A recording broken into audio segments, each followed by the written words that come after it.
முன்னாள் ராணுவ தளபதி சரத் பொன்சேகா ஒரு சில ராணுவ ரகசியங்களை ஒவ்வொன்றா இப்போ வெளிப்படுத்துறதுக்கு ஆரம்பிச்சிருக்கிறார். இன்றைக்கு ஒரு அரசியல்வாதியாக இருந்தாலும் ராணுவ தளபதியாக இருந்த நபரின் அடிப்படையில் கடைசி யுத்த நாட்களில் என்னெல்லாம் நடந்தது என்றது சரத் பொன்சேகாவை தவிர வேறு யாருக்கும் நல்லா தெரிஞ்சிருக்காது. அது எல்லாத்தையும் இப்போ ஒரு அரசியல்வாதியாக ஒவ்வொன்றா வெளிப்படுத்துறதுக்கு ஆரம்பிச்சிருக்கிறாரு. ராணுவ ரகசியங்கள் வெளிவர ஆரம்பிச்சிருக்கு. சர்ச்சைக்குரிய பல விஷயங்கள் சம்பந்தமாகவும் சரத் பொன்சேகா வெளிப்படையாக கதைச்சிருக்கிறார்ன்றது முக்கியமாக கவனிக்கப்பட வேண்டியது. அதில் பேசப்பட்ட ஒரு முக்கியமான விஷயம் தான் வெள்ளை கொடி சம்பவம். விடுதலை புலிகள் அமைப்பினுடைய முக்கியமான தளபதிகள் உட்பட அவங்களுடைய குடும்பத்தை சேர்ந்தவர்கள் உட்பட 300க்கும் அதிகமானவர்கள், காயமடைந்தவர்கள் உட்பட 300க்கும் அதிகமானவர்கள் சரணடைகிறது என்ற ஒரு தீர்மானம் எடுக்கப்பட்டது என்ற மாதிரியான சர்ச்சைக்குரிய ஒரு விஷயம் கடந்த காலங்களில் இருந்து பேசப்பட்டு வருது. யுத்தம் நடந்த கடைசி நாட்களில் 17, 18, 19 இந்த 3 நாட்கள்லையும் நடந்திருக்கிறதா சொல்லப்பட்ட ஒரு சில சம்பவங்கள், ஒரு சில முயற்சிகள் சம்பந்தமாக ராணுவ தளபதி என்ற அடிப்படையில் சரத் பொன்சேகாவுக்கு அது எப்படியுமே நேரடியாக அதில் அவர் சம்பந்தப்பட்டிருக்கிற நபர் என்ற அடிப்படையில் அவருக்கு பல ரகசியங்கள் தெரிஞ்சிருக்க முடியும். 2010ஆம் ஆண்டு காலகட்டத்தில் சரத் பொன்சேகா ஜனாதிபதி வேட்பாளராக களமிறங்கும் போது சண்டே லீடர் பத்திரிகையில் ஒரு செய்தி தலைப்புச் செய்தியாக போடப்படுது. லசந்த விக்ரமதுங்க படுகொலை செய்யப்பட்டதுக்கு பிறகு சண்டே லீடர் பத்திரிகையை பொறுப்படுத்தி நடத்தி கொண்டிருந்த அதனுடைய ஆசிரியராக இருந்த ஃப்ரெட்ரிகா ஒரு இன்டர்வியூ பண்றாங்க சரத் பொன்சேகாவோட. வெள்ளைக்கோடி சம்பவம் சம்பந்தமாக கேள்வி கேட்கப்படுது. விடுதலை புலிகள் அமைப்பினுடைய முக்கியஸ்தர்கள், தளபதிகள், புலித்தேவன், நடேசன் மாதிரியானவர்கள் சரணடைகிறதுக்கான முயற்சி முன்னெடுக்கப்படுது. வெள்ளைக்கோடியோட சரணடைகிறாங்க. அந்த சந்தர்ப்பத்தில் மேல்மட்டத்திலிருந்து வந்த உத்தரவின் அடிப்படையில் அந்த புலிகள் அமைப்பினுடைய தளபதிகள், உறுப்பினர்கள் எல்லாமே படுகொலை செய்யப்பட்டாங்களா என்ற கேள்வி சரத் பொன்சேகாட்ட ஃப்ரெட்ரிகாவால் கேட்கப்படுது. அதுக்கு சரத் பொன்சேகா என்ன பதில் சொன்னார் என்றதை மையப்படுத்தி ஒரு வழக்கு விசாரணை நடத்தப்படுது. கடந்த காலத்தில் மிகப்பெரிய சர்ச்சை ஏற்படுத்தி இருந்தது. 3 வருஷ சிறை தண்டனை சரத் பொன்சேகாவுக்கு விதிக்கப்பட்டிருந்தது. அதை பற்றி நேற்றைய ஊடக சந்திப்பில் உரையாற்றும் போது சரத் பொன்சேகா குறிப்பிட்டார், ஃப்ரெட்ரிகா என்னட்ட இந்த கேள்வியை கேட்டாங்க. அந்த கேள்விக்கு நான் சொன்ன ஒரே ஒரு பதில், இதுக்கு முதல்ல 2 ஜேர்னலிஸ்ட், 2 ஊடகவியலாளர்கள் இந்த கேள்வியை என்கிட்ட கேட்டிருக்கிறாங்கன்றதை மட்டும்தான் நான் சொல்லியிருந்தேன். அதை தவிர வேற எதையுமே நான் சொல்லல. ஆனால் அடுத்த நாள்லேயே தலைப்புச் செய்தியாக வெளிவந்திருந்தது. ஜெனரல் சரத் பொன்சேகா இந்த மாதிரி குறிப்பிட்டார், வெள்ளக்கொடியோட சரணடைய வந்தவர்கள் சுட்டுக் கொல்லப்பட்டாங்க, மேல்மட்டத்தினுடைய உத்தரவுக்கு அமைய அந்த தீர்மானம் எடுக்கப்பட்டது என்ற மாதிரி நான் சொன்னதா, நான் சொல்லாத ஒரு விஷயம் அங்கு வெளியிடப்பட்டது என்ற மாதிரி அவர் ஒரு பதில் சொல்லியிருந்தார். நேற்றைய ஊடக சந்திப்பில் இது இன்னும் தெளிவுபடுத்தி அவர் குறிப்பிட்டார், இந்த வெள்ளக்கொடி சம்பவம் சம்பந்தமாக 17ஆம் தேதி ஒரு கூட்டம் நடத்தப்படுதாம். அந்த கூட்டத்தில் 3 ராஜபக்சர்கள் கலந்து கொள்றாங்க. வெளிநாடுகளை சேர்ந்த சில பிரதிநிதிகள், ஐசிஆர்சி நிறுவனத்தினுடைய பிரதிநிதிகள், எரிக் சொல்ஹேம் சமாதான தூதுவராக இருந்த ரணில் விக்ரமசிங்கவினுடைய மிக நெருக்கமான நண்பராக இருந்த எரிக் சொல்ஹேம், நண்பர் இருக்கிற எரிக் சொல்ஹேம் அதில் கலந்து கொண்டிருந்தாராம். 3 ராஜபக்சர்கள், மஹிந்த ராஜபக்ச, கோட்டாபய, பெசில் சொல்லி 3 பேரும் கலந்து கொண்டு 17ஆம் தேதி இந்த சந்திப்பு நடக்குது. யுத்தம் முடிவடைய இருக்கிற நாட்கள் 17, 18, 19 எல்லாமே முடிவுக்கு வருது.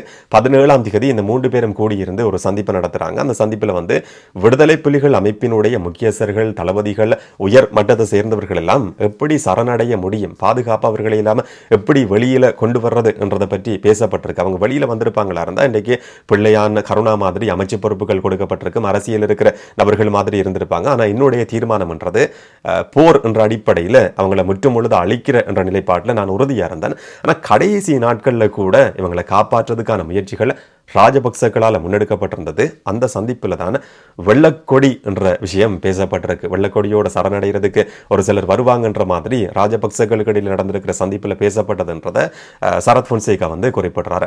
அப்படி தீர்மானம் எடுக்கப்பட்டதுக்கு பிறகு கோட்டாபய ராஜபக்ச ஷவேந்திர சில்வாவுக்கு போன் பண்ணி சொன்னாராம், இந்த மாதிரி வெள்ளைக்கொடியோட சரணடைகிறல் என்ற ஒரு தீர்மானம் எடுக்கப்பட்டிருக்கு. ஷவேந்திர சில்வா ஊடகங்களை சந்திக்கிறதுக்கு தயாராகி கொண்டிருக்கிறாராம். அது எல்லாமே கேமராவில் ரெக்கார்ட் ஆகி இருக்கு. அந்த வீடியோவை கூட எதிர்வரும் நாட்களில் நான் வெளியிடுவேன் என்ற மாதிரியும் சரத் பொன்சேகா குறிப்பிட்டிருக்கிறார்.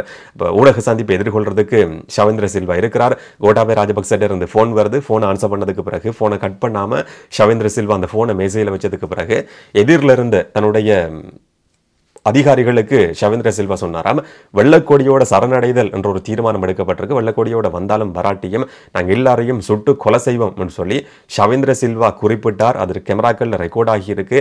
அந்த வீடியோவை நான் எதிர்வரும் நாட்களில் வெளியிடுவேன் சொல்லி சரத் பொன்சேகா குறிப்பிட்டார். லசந்த விக்ரமதுங்கவினுடைய படுகொலை சம்பந்தமாகவும் சரத் பொன்சேகா நேரடியாகவே சொல்றார், இந்த கொலையில் ஈடுபட்டிருக்கிறது கோட்டாபய ராஜபக்ச, ஹெந்த விதாரண, சுரேஷ் சலே, இந்த 3 பேருக்கும் இடையில தான் தொடர்புகள் இருந்தது. அந்த காலகட்டத்தில் ராணுவ புலனாய்வு பிரிவு புலனாய்வு வழிநடத்தி கொண்டிருந்தவர்கள் இந்த 3 பேரும் தான். ராணுவ புலனாய்வு பிரிவாலையும் இந்த 3 பேராலையும் லசந்த விக்ரமதுங்க படுகொலை செய்யப்பட்டார் என்றதை ராணுவ தளபதியா இருந்த சரத் பொன்சேகா நேரடியாக குறிப்பிடுறார். ஷானி அபேசேகரவுக்கும் இது தெரியும். அதாவது விசாரணை நடத்தி கொண்டிருக்கிற அதிகாரிகளும் பல விஷயங்களை கண்டுபிடிச்சிருக்கிறாங்கன்ற மாதிரியும் அவர் குறிப்பிட்டிருந்தார் நேற்றைய ஊடக சந்திப்பில். நான் முதலையும் சொன்ன மாதிரி இது ஒரு சாதாரணமான அரசியல்வாதிய கருத்துன்றதையும் தாண்டி லசந்த விக்ரமதுங்க படுகொலை சம்பந்தமான வழக்கு விசாரணையில் மிக முக்கியமான ஒரு சாட்சியமா சரத் பொன்சேகாவினுடைய பேரும் அவர் பதிவு செய்திருக்கிற இந்த கருத்தும் குறிப்பிடப்பட வேண்டியது, பதிவு செய்யப்பட வேண்டியதும் மிக முக்கியமானது. வசந்த கருணாகூட சம்பந்தமாகவும் நேரடியான ஒரு விஷயத்தை சரத் பொன்சேகா குறிப்பிடுறார். 11 இளைஞர்கள் கடத்தி காணாமலாக்கப்பட்ட சம்பவம், சித்திரவதை செய்யப்பட்டது, கப்பம் பெறப்பட்டு படுகொலை செய்யப்பட்ட சம்பவத்தில் பிரதானமான குற்றவாளி வசந்த கருணாகூட. முன்னாள் ராணுவ தளபதி, முன்னாள் கடற்படை தளபதி என்றதை முன்னாள் ராணுவ தளபதி சரத் பொன்சேகா நேரடியாக குறிப்பிட்டார். அந்த காலகட்டத்தில் திருகோணமலை கடற்படை முகாமுக்கு பொறுப்பா இருந்த ட்ரேவி சின்னையா அவருக்கும் இது சம்பந்தமான ரகசியங்கள் தெரியும். 2 பேரும் சேர்ந்து கொண்டுதான் இந்த சம்பவங்கள்ல எல்லாம் ஈடுபட்டிருக்கிறாங்க. இந்த மாதிரியான கொடூரமான குற்றங்களில் ஈடுபட்ட ஒரு நபர் தான் வசந்த கருணாகூட. அதனால்தான் அவருக்கு சர்வதேச தடை விதிக்கப்பட்டிருந்தது என்ற மாதிரி ராணுவ தளபதியா இருந்த சரத் பொன்சேகா அதை பற்றியும் நேரடியான ஒரு சில விஷயங்களை குறிப்பிட்டிருக்கிறதும் மிக முக்கியமாக கவனிக்கப்பட வேண்டியது. இதுவும் ஒரு வகையில் சாட்சியம், ஆதாரமா பார்க்கப்பட வேண்டியது. இன்னும் ஒரு விஷயம், விடுதலை புலிகள் அமைப்புக்கு $2 மில்லியன் அமெரிக்க டாலர் கொடுக்கப்பட்டது சம்பந்தமா மாத்தறையில் அந்த கூட்டத்தில் உரையாற்றும் போது ஒரு குற்றச்சாட்டை சுமத்தி இருந்தார் சரத் பொன்சேகா. அந்த குற்றச்சாட்டை ஏற்றுக்கொள்ள முடியாது என்ற மாதிரி ஒரு சில கருத்துக்கள் வெளிவந்திருந்தது. அதுக்கு பதில் சொல்ற மாதிரி மஹிந்த ராஜபக்சவினுடைய ஊடக பேச்சாளர் மனோஜ் கமகேவும் சில கருத்துக்களை பதிவு செய்திருந்தார்.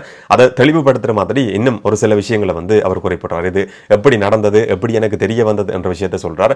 பசில் ராஜபக்ச மூலமா தான் எனக்கு இது தெரிய வந்தது என்றதை அவர் ஏற்கனவே அந்த மாத்தர கூட்டத்தில் உரையாற்றும் போது சொல்லியிருந்தாலும் பசில் ராஜபக்ச எந்த சந்தர்ப்பத்தில் இந்த ரகசியத்தை தனக்கு சொன்னார் என்றதை நேற்றைய ஊடக சந்திப்பில் பொன்சேகா குறிப்பிடுறாரு. 2 பேரும் பாடசாலை கால நண்பர்கள் என்ற அடிப்படையில் ஒரு சந்தர்ப்பத்தில் ஒரு மணித்தியாலத்துக்கு அதிகமா அவரோட கதைக்க வேண்டிய ஒரு சூழல் உருவாகி இருந்ததாம். யுத்தம் நடந்த காலகட்டத்தில் ராணுவ தளபதியை இவர் இருந்த சந்தர்ப்பத்தில் பசில் ராஜபக்சவோட ஒரு மணித்தியாலம் கதைச்சு கொண்டிருந்தாராம். கோட்டாபய ராஜபக்சட்ட ஒரு சந்தர்ப்பத்தில் இவர் கேட்டாராம், போராட்டத்துக்கு தேவையான, ராணுவத்துக்கு தேவையான ஆயுதங்களுக்கு பற்றாக்குறை இருக்கு, தோட்டாக்களுக்கு பற்றாக்குறை இருக்கு, சீனாவிலிருந்து ஆயுதங்கள் கிடைக்காம இருக்கு என்று சொன்ன சந்தர்ப்பத்தில் கோட்டாபய ராஜபக்ச பெருசாக கணக்கெடுக்காம சொன்னாராம், கடனுக்கு தான் நாங்கள் ஆயுதங்களை சீனாட்டிருந்து வாங்கி கொண்டிருக்கிறோம், சீனா தராட்டி எங்களால் எதுவுமே செய்ய முடியாதுன்னு சொன்னதுக்கு பிறகு பசில் ராஜபக்சட்ட நான் நேரடியாக போய் ஒரு கோரிக்கை விடுத்திருந்தேன். அவர் உடனடியாகவே 5 நிமிஷத்திலேயே நான் கேட்ட காசு எனக்கு பெற்றுக் கொடுத்திருந்தார். அதுக்கு பிறகு பாகிஸ்தான்ல இருந்து ஆயுதங்கள், தோட்டாக்கள் எல்லாம் கொள்வனவு செய்யப்பட்டிருந்தது.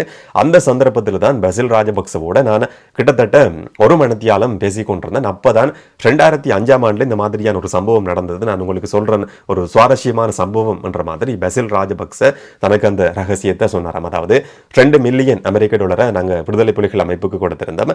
தமிழ் மக்கள் அந்த காலகட்டத்தில் ஜனாதிபதி தேர்தலில் வாக்களிக்க கூடாது என்றதுக்காக விடுதலை புலிகள் அமைப்புக்கு இந்த பணம் கொடுக்கப்பட்டிருந்தது. சொன்ன தமிழ் மக்கள் ஓட் பண்ணியிருந்தா ரணில் விக்ரமசிங்கவுக்கு ஓட் பண்ணியிருப்பாங்க. தமிழ் மக்கள் வாக்களிப்பிலிருந்து நிப்பாட்டுறது, அப்ப மஹிந்த ராஜபக்ச சிங்கள வாக்குகளால் மட்டுமே ஒரு ஜனாதிபதியா தெரிவாகிறதுன்றதுக்காக தான் இந்த மாதிரியான ஒரு சம்பவம் நடந்தது என்றதை பசில் ராஜபக்ச தனக்கு சொன்னார். இந்த சந்தர்ப்பத்தில் தான் அந்த கருத்து எனக்கு சொல்லப்பட்டது, அந்த ரகசியம் எனக்கு சொல்லப்பட்டது என்ற மாதிரி சரத் பொன்சேகா நேற்றைய ஊடக சந்திப்பில் குறிப்பிட்டிருந்தார். இந்த மாதிரியான பல ரகசியங்கள், பல மர்மங்கள் ஒவ்வொன்றா இப்ப வெளிவந்து கொண்டிருக்கு. 2 தரப்புமே எதிர்த்தரப்பு என்ற அடிப்படையில் ஒரு சுவாரஸ்யமான ஒரு காலகட்டமா இது மாறி இருக்கு.